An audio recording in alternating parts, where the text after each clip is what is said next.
Hello दोस्तों, स्वागत है आप सभी का मेरे चैनल NRC अड्डा 07 में।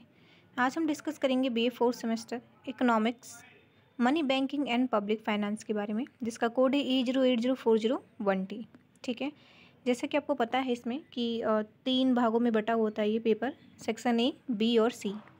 सेक्शन A में आपका होता है वेरी शॉर्ट क्वेश्चन, ठीक है, और B में शॉर्ट क्वेश्चन और C में लॉन्ग क्वेश्चन। अब देखिए ए में आपका है, और ये जो क्वेश्चन पेपर है आपका 2024 का लास्ट ईयर का ही है। तो आपका ए में दे रखा है 5 क्वेश्चन दे रखा होता है, जिसमें आपको 5 क्वेश्चन करने कंपलसरी होते हैं पाँचों, और एक क्वेश्चन आपका 3 नंबर का होता है। ठीक है, और कम से कम 75 शब्दों में आपको इसका उत्तर देना होता है। तो पहला क्वेश्चन है आपका कि what do you mean by credit money. Credit money से आप क्या समझते हैं, इसको बताना है। फिर दूसरा क्वेश्चन है आपका कि what is Grasim law money. Grasim का नियम धन क्या है, इसके बारे में आपको बताना है। थर्ड क्वेश्चन है कि what is high powered money. उच्च शक्ति वाला पैसा क्या है या क्या होता है, इसको भी आपको बताना है। ठीक है, फोर्थ है आपका कि mention 2 important function of reserve bank of India. भारतीय रिजर्व बैंक के 2 महत्वपूर्ण जो कार्य होते हैं उसको बताना है। ठीक है, नेक्स्ट है आपका पांचवा कि in which year banks were nationalised. किस वर्ष बैंकों का राष्ट्रीयकरण किया गया।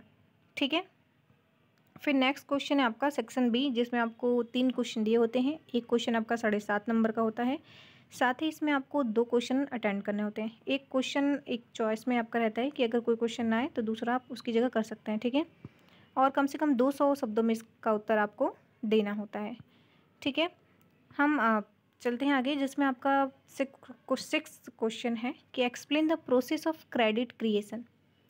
ऋण सृजन की प्रक्रिया समझाइए। ऋण सृजन क्या होता है और उसकी कैसी प्रक्रिया होती है, इसको आपको 2 भागों में बांटकर बताना है, आंसर करना है कि ऋण सृजन क्या होता है।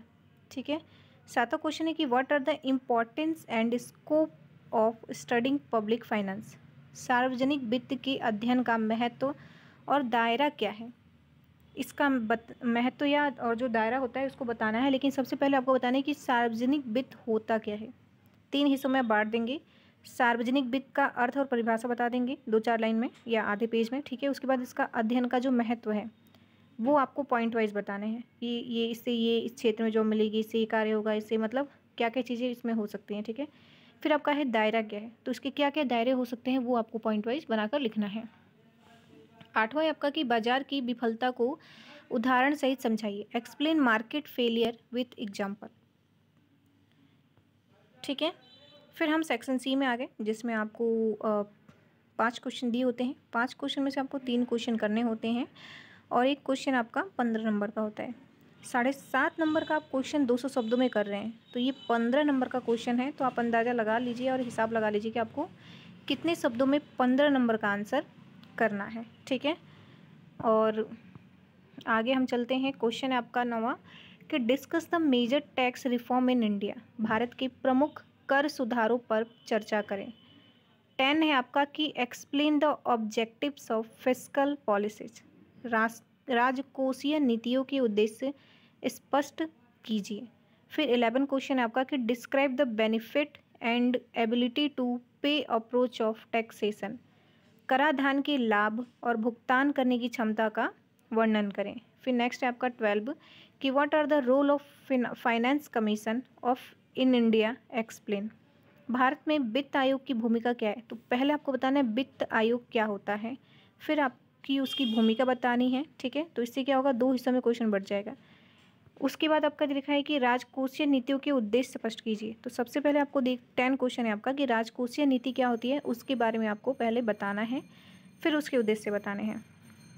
ऐसे ही कराधान के लाभ और भुगतान करने की क्षमता का वर्णन करें। तो कराधान क्या होता है, ठीक है, और उसके लाभ और भुगतान करने की क्षमता का आपको वर्णन करना है। फिर नेक्स्ट क्वेश्चन है आपका 13 कि explain the principle and classification of public finance.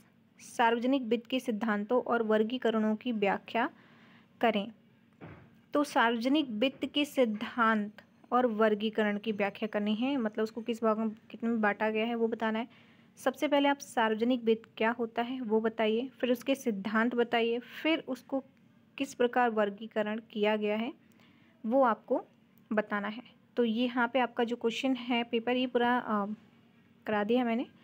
फ़िलहाल के लिए इतना ही। वीडियो पसंद आए तो चैनल को सब्सक्राइब कीजिए और वीडियो को लाइक कीजिए। धन्यवाद।